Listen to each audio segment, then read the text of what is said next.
Good morning. Welcome back to Deer Corner. We got about 30, 33 more days, 32 more days. Deer season's here. Getting my pack ready, making sure I have everything in it I'm going to need.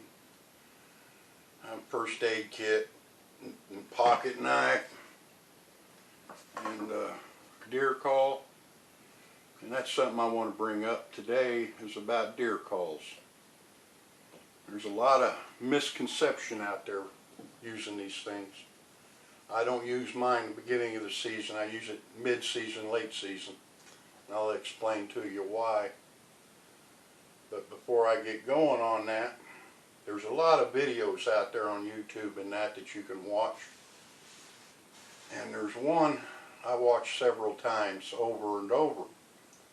And it shows a guy using his call. And he calls, and you can actually hear the buck hit the creek and come up the bank. You can actually hear him coming in. And he gets in front of the guy shoots it. And then the guy sits there and talks how he called that buck in. Well, that's not all true. If you've seen the video, you know what I'm talking about. There's time to use a call and a time not to use a call. If you watch the very beginning of that video where he is recording does in front of him before the buck, then that tells a story. Either the guy knows about it, he just isn't telling you about it, or that guy using the call, he don't know. So, but yeah, there's a little time to use. You're not going to use a deer call and call a deer in a half mile away. That's just not going to happen. You're going to get a deer call and you're going to call a buck in. It's going to be a buck that's relevantly close. So, and there are calls to make and there are calls not to make. And you can scare a deer by using a call, just like you're sitting in your car and a lady carrying groceries walks in front of your car and you hit the horn, startles her, and groceries go everywhere. Well, using a call at the wrong time, you can scare deer the same way. And one of the things I do, and it's later in the season, I use a call. And I'm going to explain it a little bit, kind of 101 lesson here. And I'll get my to-do list board down, which is clean, but we're not done. I'll never get things caught up before hunting season like every year. But I'm going to kind of explain to you a little bit a scenario that I use when I use a call. So let's say you're here in a stand. And your wind direction is in your favor. And you have a doe mosey through like that, coming across. And let's say that doe's 30 yards in front of you, 35 yards in front of you.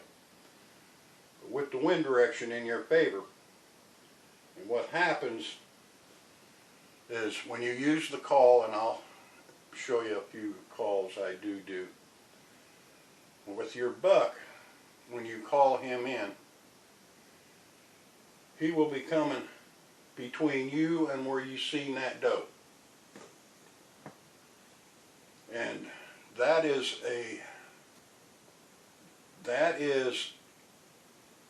what you have to really concentrate on when you do use a call, is where to position and be ready for that buck to come through.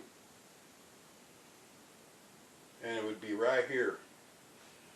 Now, depending on the temperature, the cooler the temperature, the longer the doe scent will stay. The warmer it is, the less time you have. If that doe's coming through, and after that doe's done passed through, you would have between 30 and 45 minutes of time for that scent of her. Now, there's a little bit of misconception that I've seen a lot of people talk about, and put it like that. A doe has their own scent. And what I mean by that is, if you think of a human or a dog, even though you have two German Shepherds, they bark different. They sound different. They actually smell different. Humans talk different, look different, walk different. Squirrels, raccoons, and do you really think a deer is the same? No, they're different. They walk different, look different, smell different, and that is one of the things about calling. But when you get prepared and that buck is going to come through, now when you call a buck in, as I'll explain, and this has happened a few times, and a couple of years ago I helped a guy. He shot a buck, and I went and helped him locate it and bring it back. And he said, well, that buck came through really quick. Not a trot, but pretty fast. And I just looked at him. I said, do you use a call? He said, yeah. Okay. When you call a buck in, as I'm going to explain, he will not mosey through. That buck's going to come through at a good, quick pace. And the reason behind that is you're using a call to mimic another buck. And that buck is on a trail of a doe. The buck you call and he comes in, he's going to pick the scent up of where that doe went, and he's going to try to catch up to her.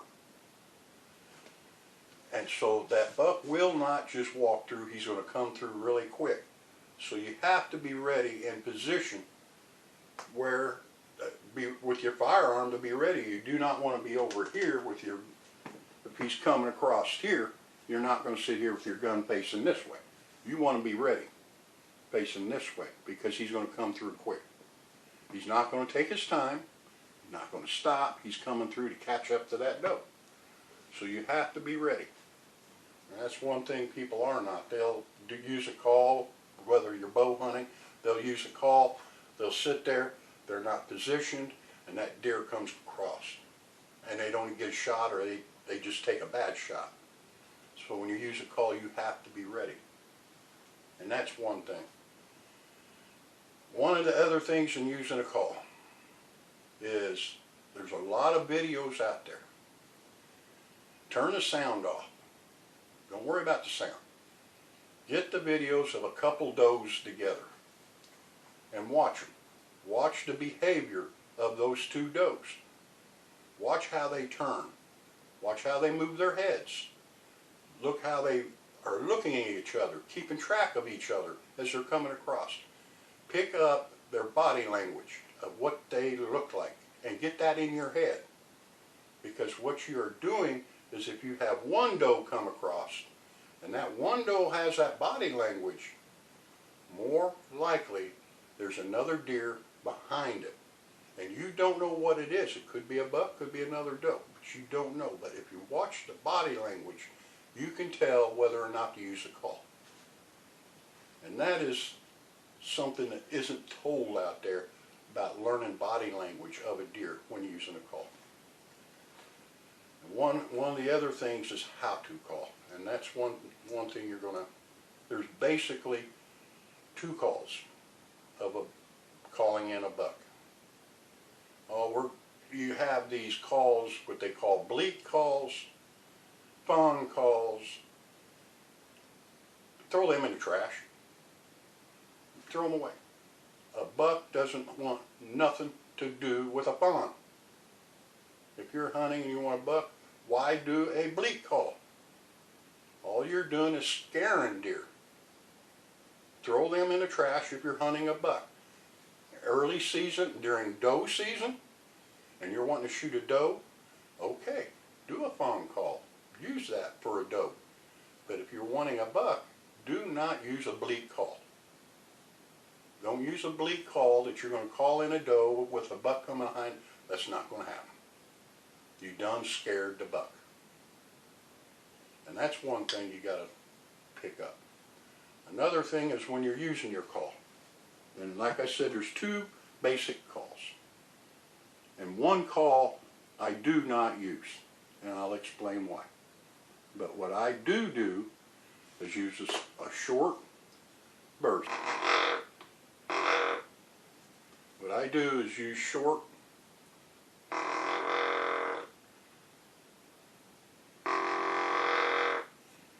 but I spread that out in a minute and a half. I don't do them back to back. And the reason I'm doing this is I'm using them short 1 second, second and a half burps because I want that buck you're calling in thinking this other buck is on the trail following a doe. It's coming behind the doe and it's following. So every so many feet he's going to do a grunt and do a call. So you, a minute and a half, just do your little, and that way the buck you're trying to call in is thinking that another buck's on a trail but hasn't found that doe yet. That's the key. That's where you'll mess up, is doing a call, and you'll see them on YouTube. They'll go,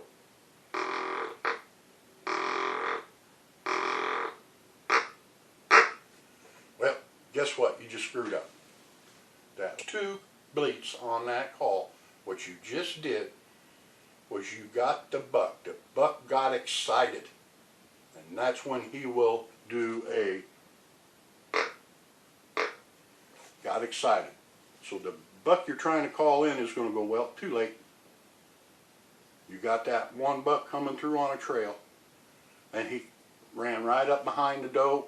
He got excited, bang, bang. So the buck you're trying to call in, he said, well, too late. So that is one you got to practice. It's just don't do that call at all. Just do your short and space them out, minute and a half. But don't come at the end of your call like a lot of them say. That is a buck excited. And that's what you don't want. You want your buck you're calling in, you want him to think there's a doe out there, she's getting ready, and that other buck's following her and hasn't caught up to her yet. So the buck you're calling in is going to be doing the same thing. And he's going to come through trying to find that doe because it hasn't been found yet. And the other thing is when you have 2 does together and they're coming through and they're slowing down, doing the same thing as one doe, and you have 2 does together, then you can play with that buck you're trying to call in. And what I mean by that, there's 2 does. And deer aren't dumb and deer are lazy. The deer can scent there's 2 different does. There's 2 does. So you're going to grunt, come in, and you're going to space it out just like you did with the one doe. But then what you're going to do is